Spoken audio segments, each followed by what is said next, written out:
अस्सलाम वालेकुम, बहुत बहुत वेलकम किरण की दुनिया, किरण के जहान में खुश आमदीद। उम्मीद है आप सब लोग ठीक ठाक होंगे, खुशबाश होंगे अपने अपने घरों में अपने अपने प्यारों के साथ। ये क्लिप था लास्ट नाइट का, जो हमने बाहर से मंगवाया था। पराठा, रोल और फ्राइज़ वगैरह थे। चले जी, होम टूर स्टार्ट करते हैं और मोस्ट अवेटेड वीडियो समझ लें इसको।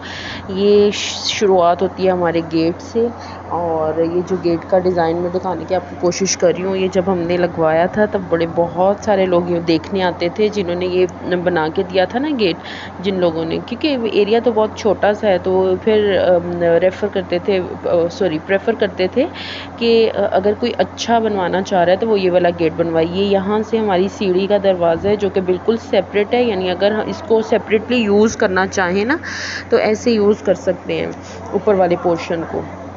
यहाँ मैंने वॉशिंग मशीन लगाई हुई थी, कपड़े शपड़े धुल रहे थे, और साथ में ये दरवाज़ा है जो कि दूसरे घर की तरफ जाता है। हमारी फैमिली साथ साथ रहती है, तो दरमियान में रास्ता है, और इस तरह करके फिर वो साथ वाले घर में चाचू के यहाँ जाता है।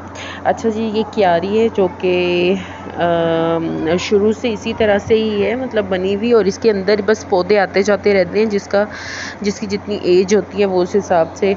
सबसे पहले एलोवेरा लगी हुई है, उसके साथ जामुन लगी हुई है, और उसके साथ बड़ा सा गमला रखा हुआ है, आई डोंट नो वो क्या है। सबसे पहले तो गेट के साथ ही एक पौधा है ना, वो तो बड़ा ही खूबसूरत लगता है, पिंक फ्लावर्स लगते हैं उसके ऊपर, उनकी कोई स्मेल नहीं होती, लेकिन इसी तरह से उसके साथ चीकू है, और साथ में ये बेल है, डोंट नो ये किस चीज़ की बेल है। और उसके साथ ये वाला जो पौधा है ना, ये हमने बाहर एक वो नहीं आते फेरी वाले आते हैं, उनसे ये वाला पौधा लिया था गमले के अंदर, और उसको फिर हमने ट्रांसफ़र कर दिया क्यारी में, ज़मीन में। तो फिर उसके बाद ये इसी तरह से फैल गया, और तब से ऐसे तकरीबन कम अज़ कम भी इसको 12 से 15 साल तो हो गए होंगे। इसके बाद ये अनार है, ये अनार और चीकू की तो जो आप लोगों ने देखी ही है फ्रूट जो है। और इसके बाद ये लुक है बरामदे का।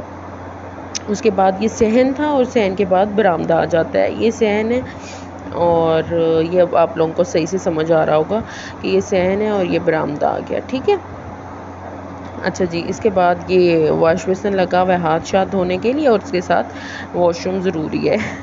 अच्छा, फिर ये आ गया एक कमरा, और ये कमरा सबसे एंड में बना था, लेकिन हमने मतलब कमरा नहीं, इसको एज अ स्टोर यूज़ करते हैं। पहले इसको, इस बेचारे की बहुत सारी सेटिंग्स हुई हैं। पहले यहाँ पे ये इसे ड्राइंग रूम का मतलब दिया हुआ था, क्योंकि जेंट्स के लिए ड्राइंग रूम अलग था और लेडीज़ के लिए अलग था, लेकिन उसके बाद हमने इसको फिर इसमें कन्वर्ट कर दिया स्टोर रूम में। इसके बाद ये एयर कूलर रखा हुआ है। ये दोपहर को जो भी सोता है इस कमरे में, तो वो यहाँ जब एयर कूलर खड़ा करता है ना, तो और पीछे से विंडोज़ वगैरह सारी खोल देता है, तो फिर काफ़ी अच्छी हवा की क्रॉसिंग होती है और काफ़ी अच्छा मौसम हो जाता है।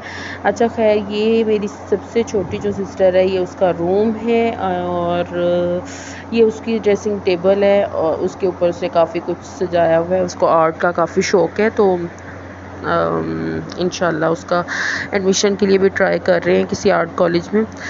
अच्छा, खैर, ये उसका मतलब स्टडी टेबल रखा हुआ है, उसके सामने उसी का ही बेड था, और उसकी अलमारी उसके साथ होगी, उसके अंदर भी काफ़ी ख़जाना है जो कि उसने संभाल के रखा हुआ है। और वो जो सामने उसने कवर किया हुआ है ना, ये यहाँ पे उसका मेकअप पड़ा हुआ है, जो कि भांजी जो है वो फिर तंग करते हैं, भांजा भांजी, तो फिर इसलिए ना उसने वो रखा हुआ है। अच्छा, ये साथ में उसका मिरर लगा हुआ है जो ड्रेसिंग का काम देता है, और साथ वॉशरूम है, इस रूम का अटैच वॉशरूम है। इस तरह करके ये सारा कुछ है, और मतलब उसने काफ़ी अच्छे से इस रूम को रखा हुआ है। और ये उसको आर्ट का शौक़ है, तो ये लव योरसेल्फ, ये उसका अपना आर्ट का एक शाहकार कह सकते हैं आप। अच्छा, उसके साथ ये ऑर्गेनाइज़र्स वगैरह हैं, इसके अंदर सारी उसकी आर्ट से रिलेटेड या स्टेशनरी या फिर इस टाइप की चीज़ें हैं। और ये इस मतलब डोर के ऊपर ही जो प्रिंसेस वगैरह जो भी ये लगी हुई हैं, इससे ही पता चल जाता है कि ये किसी गर्ल का रूम है। उसके बाद आ जाते हैं बरामदे की तरफ। ये सामने एयर कूलर लगा हुआ था, तो ये मैं इस तरह से लगा लेती हूँ, और अंदर जो है ना मेरा बेटा सोया हुआ था। और ये बाहर आपको फ्रिज का भी थोड़ा सा ओवरव्यू दे देते हैं। फ्रिज काफ़ी ऑर्गेनाइज़ होती है, और आजकल फ्रिज के अंदर से काफ़ी चीज़ें ख़त्म हुई हुई थी। क्यों हुई हुई थी, इंशाल्लाह आप लोगों के साथ जल्दी शेयर करेंगे। बस आप लोगों ने दुआ करना है, ये क्यों ख़त्म हुई हुई है, जिस वजह से ये ख़त्म की हुई है इसके अंदर से चीज़ें, वो काम जल्दी जल्दी हो जाए, ठीक है। और ये काफ़ी ऑर्गेनाइज़ रहता है। ये साथ मेरी सिस्टर थी जो कि साथ साथ रसमलाई और पुलाव बना रही थी, जो आगे जाके मैं आप लोगों को दिखाऊंगी। अच्छा जी, ये और वो मुझसे रिक्वेस्ट कर रही थी कि कैमरे को नीचे रखें मुझे नहीं दिखाना। ये है हमारा प्यारा सा छोटा तो नहीं है खैर, लेकिन किचन। हमने इसमें नीचे की तरफ कैबिनेट बनवाई थी क्योंकि हमें ऊपर ज़रूरत ही नहीं थी कैबिनेट्स की, और काफ़ी गंदा हो जाता था, मेस हो जाता है। तो फिर हमने सोचा कि हम ऊपर कैबिनेट्स नहीं बनवाएंगे, हम नीचे बनवाएंगे। और हमने इसको पर्पल एंड ग्रीन, इसकी जो शेल्फ है ये ग्रीन कलर है, डार्क ग्रीन कलर, और बाकी हमने पर्पल कलर के साथ इसको कंट्रास्ट किया था। और ये बहुत अच्छा नीट एंड क्लीन, तकरीबन इसको 10 साल हो गए हैं, 10 से 12 साल हो गए हैं इसको भी।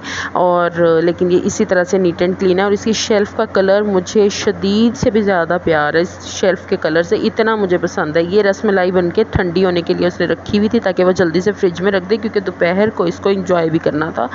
और वो सामने बाल्टी थी, उसके अंदर वो रखी हुई थी, वो था अचार था। अच्छा खैर, ये उसने मेरी सिस्टर ने हैंगिंग बनाई हुई है। ये उसको इस टाइप की चीज़ें बनाने का शौक़ है, तो उसी ने ये गोटा बचा हुआ था घर में ना, तो उससे ये हैंगिंग बनाई हुई है। देखें कितनी खूबसूरत लग रही है। और इसके बाद ये सामने बाइक खड़ी थी जो कि मेरे पापा की थी। अब जब मेरे हस्बैंड या मेरे बहनोई जो हैं वो आते हैं तो फिर वो इसको यूज़ करते हैं, चलाते वगैरह हैं। और ये साथ में हमने थोड़ा सा ये बेड और सोफ़ा पड़ा हुआ था। इस बेड को मैं और मेरा बेटा यूज़ करते हैं हमेशा, जब भी आते हैं। ये हमारा रूम होता है, ये हम यहाँ हमारा डेरा होता है। तो बल्कि रात भी हम यहीं पे सोए थे। और फिर इसके साथ वही जिस रूम में कूलर लगा हुआ था ना, एयर कूलर लगा हुआ है, और मेरा बेटा सोया हुआ है, ये उसके साथ, मतलब ये उनके दरमियान में एक दरवाज़ा है, दोनों रूम्स के दरमियान, और ये यहाँ से आ जा सकते हैं। तो हम इसी दरवाज़े को यूज़ करते हैं जब हम इस तरह से एयर कूलर लगाते हैं। तो इस रूम का जो मैंने ओवरव्यू है वैसे लास्ट वीडियो में दे दिया था, लेकिन फिर भी ये वाली साइड रह गई थी, अलमारी वाली साइड, जिसके साथ में ये दरवाजे के बिल्कुल साथ बड़ा सा मिरर लगा हुआ है, जिसके अंदर आप मज़े की सेल्फीज़ बना सकते हैं, वीडियोज़ बना सकते हैं, अपने आप को देख सकते हैं। और साथ में ये है हमारी अलमारी, जिसके अंदर सारे कपड़े रखे हुए हैं, और हमारे हैंड बैग्स जो है ना वो इसी के अंदर होते हैं। और छोटा रोज़ का जो सामान होता है बनने संवरने का, वो इसके अंदर होता है। और मेरे बेटे के हालात देखेंगे, उसने जूता जो है ना वो ऊपर शेल्फ़ पे चढ़ा के रखा हुआ है। अच्छा खैर, हालांकि इस जूतों वाला जो शेल्फ़ है ना वो नीचे है। और ये मेरे बेटा साहब जो हैं वो सो रहे हैं। ये चारपाइयाँ इस कमरे में बिछी हुई, हमेशा से इस कमरे में ना चारपाइयाँ बिछी हुई होती हैं, और बड़ा ही अच्छा लगता है क्योंकि जितना मर्ज़ी मेहमान आ जाए, यहाँ पे इतनी चारपाइयाँ होती थी कि हम इजीली ना वो यहाँ पे फिट हो जाते थे। तो ये सामने से कुछ इस तरह से हमारे गेट का लुक है। और ये जो आपको मैं आर्ट दिखा रही हूँ ना, ये मेरी सिस्टर के वो शौक़ है जिसको वो अपना प्रोफेशनली जिसको वो काम में लाना चाह रही है, तो ये उसका शौक़ है। ये है हमारी दुकान का, ये हमने मेरे पापा के पास हुआ करता था, तो ये उनके नाम से उन्होंने ये बनवाए थे, या जिस तरह भी। बहरहाल इसके ऊपर आसान अज़कार लिखे हुए हैं, यानी कि ज़िक्र की चीज़ें लिखी हुई हैं। ये वेंट चाइम हो गए, ये सारा कुछ जो है ये मेरी सिस्टर के काम है, ठीक है। ये आप इसको गौर से देखेंगे तो आपको पता चलेगा ये कितनी खूबसूरत पेंटिंग्स हैं। अच्छा जी, मुझे दुआ में याद रखिएगा। उम्मीद है आप लोगों को ये टूर पसंद आया होगा। ये मेरी भी मेमोरी है और आप भी इसको एंजॉय कर सकते हैं, और इस तरह की सादा सी चीज़ें बना सकते हैं। और ये देखें जी, ये मैंने आपको दिखाना ही भूल गई शुरू में कि ये उसने धागा होता है ना, नलकी होती है, उसके लिए थ्रेड के लिए उसने देखें ये इलास्टिक लगा के ना इस तरह से, और हार्ट है ये, उसके ऊपर इलास्टिक लगी हुई है, उसके अंदर आप उसको एडजस्ट कर सकते हैं। चलें जी, सब्सक्राइब कीजिएगा और मुझे दुआ में याद रखिएगा। वो अपना बहुत सारा ख्याल रखिएगा, अपने प्यारों का बहुत सारा ख्याल रखिएगा। और मेरे वापस जाने का दिन आज ही है, बिल्कुल आज ही है जब मैं ये वीडियो बना रही हूँ। और बस अपनी दुआ में याद रखिएगा, मेरी फैमिली को, मुझे और अपने प्यारों को, खुद का ख्याल रखिएगा। और सब्सक्राइब ज़रूर कर दीजिएगा, फैमिली एंड फ्रेंड्स के साथ शेयर कीजिएगा। ज़िंदगी चलने का नाम है, रुक गए तो वो मौत है, और चलते रहना ही ज़िंदगी है। चलें जी, खुश रहें, आबाद रहें अपने अपने घरों में, अपने अपने प्यारों के साथ। अल्लाह हाफ़िज़, अल्लाह निगहबान। प्लीज़ सब्सक्राइब कर दीजिएगा, please please please please please. और मेरे दादा के लिए ज़रूर एक बार कलमा पढ़ दीजिएगा और उनकी मग़फ़िरत की दुआ कर दीजिएगा।